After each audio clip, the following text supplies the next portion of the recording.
In this video, I'm going to show you how to add risk and issues easily to Microsoft project. You might ask, why do I need to add risks and issues to the Microsoft project? I already track them in Excel spreadsheet or some other tools already.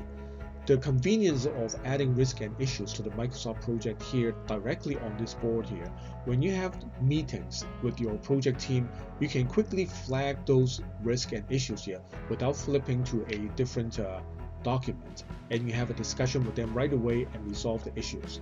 One thing I find is very important is that, especially if you have hundreds of lines of tasks on your project plan, if you're managing a large IT project or any kind of project, you will find that you have to go down and look for that particular task that matches your maybe on your PowerPoint or your Excel spreadsheet with the risk and everything else. Here, I'm going to show you how to quickly flag those risk and issues, and you can just filter down to those risk and issues so they can have discussion with your project team right away. In order to do that, we are going to add a flag column. So let's go and try to add a flag column right now.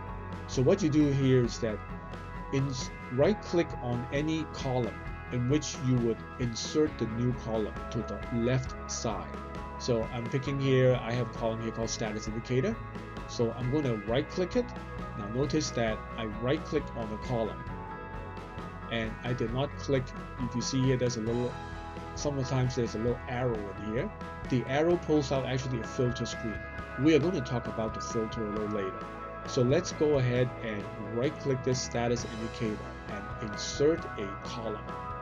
So what you see, there's a new column come out, and let's click the flag. I just type F to look for anything that starts from F, and I run down and look for the flag 1.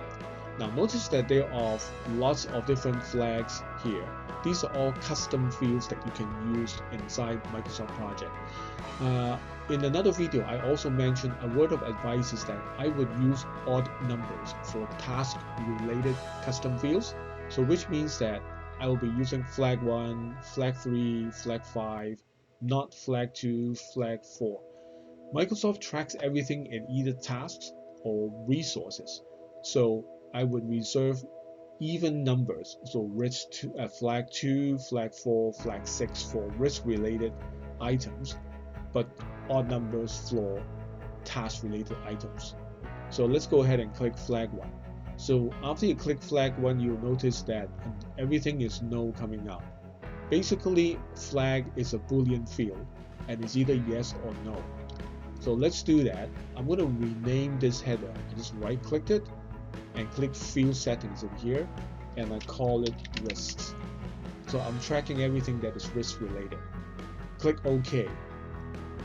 Next, I'm going to click custom fields. So I just right clicked risk column again, the header again, and I'm going to risk fields. So when I have risk fields, I come up to this custom fields properties, and we are going to rename flag 1. Flag 1 is already selected. Rename this to risk. So you might ask, I thought I just renamed this field to risk already.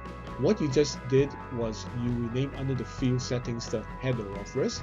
You still need to go ahead and rename the fields to with the new risk here. So what you see here is that it retained, Microsoft Project retained the original custom field name flag 1, which it put a brackets next to it, and it changed the field name to risk.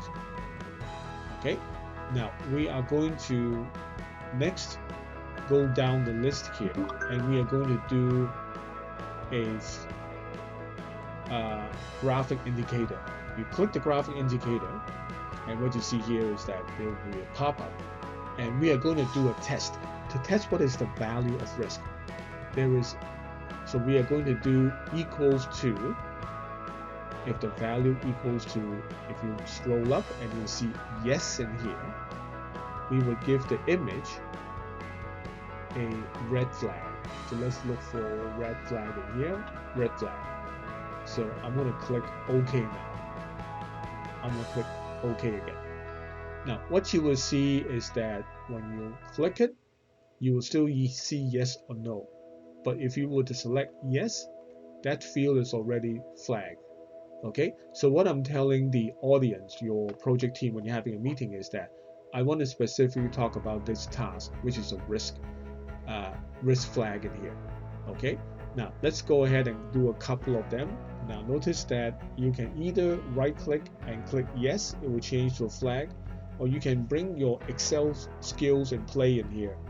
Hold down the field here flag on the keyboard. I press the shift button and I clicked the last field where I want to flag. So what you see here is that I highlighted a whole bunch of fields in here, and I'm going to do Control D for dot, and I just flagged every single item in here within the selected screen. Now, if this project is small, it's just got 28 lines for illustration. Imagine if you have a few hundred lines here. So what you will do is that I'm going to do a filter. Okay, I just want to have a quick 10 minutes discussion in the beginning of the meeting with my project team on what are the risks that we are going to talk about first, right? So all you have to do here is click the little arrow, left click, not right click. Click the little arrow and unselect it, and select all, and select yes. So this is similar to your Excel spreadsheet skills, right? I'm gonna click OK in here, and everything is gone because actually all the fields, everything are below here. Just scroll up and you will find that the risk flag are here. Everything else is filtered out. So you can just have a very focused discussion of risk with your project team. If you like this video, please subscribe and more of these videos to come soon. Thank you.